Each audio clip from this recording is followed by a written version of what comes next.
Hey folks, welcome to the fourth segment of the special NVSBE live session. Here we're talking about incumbents, what they want you to believe, why incumbents can fail, and what you can do about that, and looking for specific gaps to get you into the green in your winnable opportunity matrix.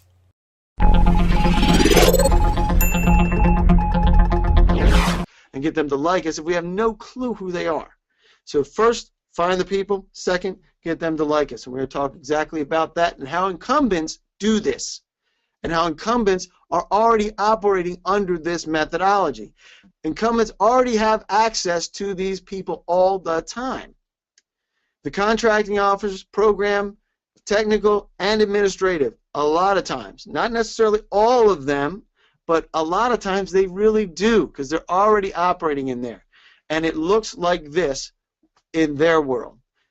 And this matrix that you see here, and we're going to be talking about this specifically. I want to make sure I'm looking at this. Well, first of all, incumbents want you to believe that you can't win.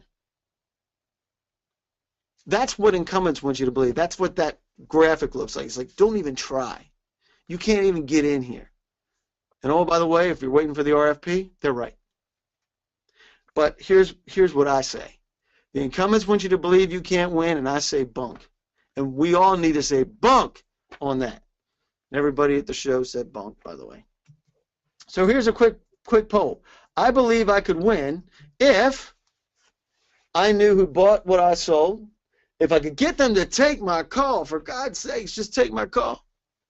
If I have a better marketing message, I get them on the phone, but I can't really get anything to resonate with them.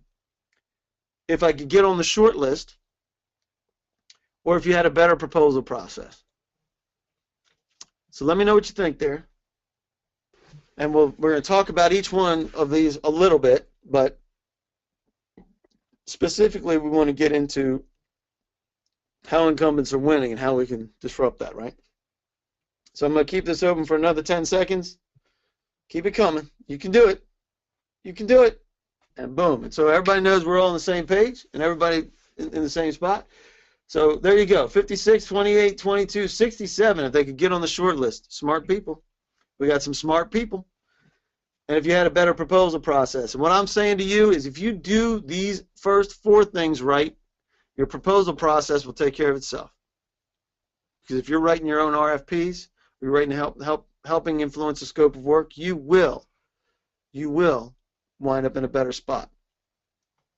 So with that, let's talk about the number one reason why incumbents lose. Incumbents lose because they're complacent. So if the incumbents want you to think that they're impenetrable, but the fact is they're not. And I've come across this multiple times. Most recently on a very large $50 million contract, very large prime, that lost specifically because of this. And this is something we can leverage, right? So here's the truth about incumbents. 20% are solid. You're not going to get in. Think about your client base. 20% is solid. Your kids are playing soccer together. You hang out with each other. You've been working together for 15, 20 years, whatever it happens to be. You're locked in with them.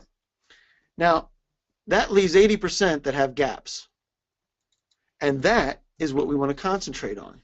Somewhere along the line, they're dropping the ball. Somewhere along the line, they're opening themselves up, whether it's complacent. And this is where complacency starts to reveal itself. So much so that an incumbent may not even know why they lost. They don't even have any idea. They were a shoo-in. They've been working there for 20 years. But they didn't realize that something happened in the middle of that, and they had a gap. And next thing you know, they're not even asking the people that they work with for their past performance recommendations inside their own agency. Can that happen? Yes, it can. And it can happen to the tune of $50 million a year. So those are the types of things that we want to leverage. And if you're not familiar with the 80-20 rule, it's Pareto principle, same thing. It applies a lot of places. So here's the thing. Nobody, not you, not me, not the incumbents, not anybody else can cover their gaps all the time because those gaps are happening irrespective of whether or not we're operating and operating well. So what we want to do is we want to identify some of those gaps, and we want to look at some of the gaps where you have an entrenched incumbent, a typical incumbent that's missing a decision maker, a typical incumbent of who cares, or where there's also internal vendor gaps where we lose a CFO or we lose somebody on the sales side that has good relationships, but we can concentrate that another day. But the principles apply. And we're all smart people here. I know you're smart because you're here. So the idea is how can we can address these, and you can see how these work. The idea is to get your brain thinking about the belief structure of how things work. So what we want to do is look for gaps within these people. Specifically, we want to look for personnel gaps, and we want to get ourselves driving ourselves up into the green. And real quick overview about this, the green starts with one, there is no zero. If you don't know who they are, they're automatically in the red. Because you might say, well, they don't know who I am, so they'll give me a shot. Wrong. You're already on the outside looking in.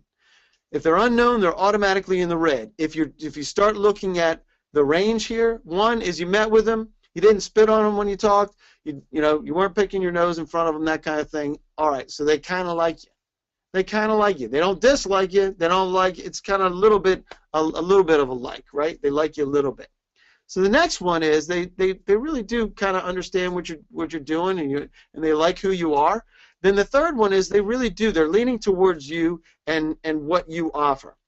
Now when we start to get to 4, we're talking about a coach, somebody that can help you navigate the system internally. And 5 is a champion. They're willing to take that flag up the hill for you and lead the way. Now, obviously we want to turn as many people into 5s as we can get. But we really don't need that. We just need to minimize the impact of the negative numbers as are presented by the incumbent.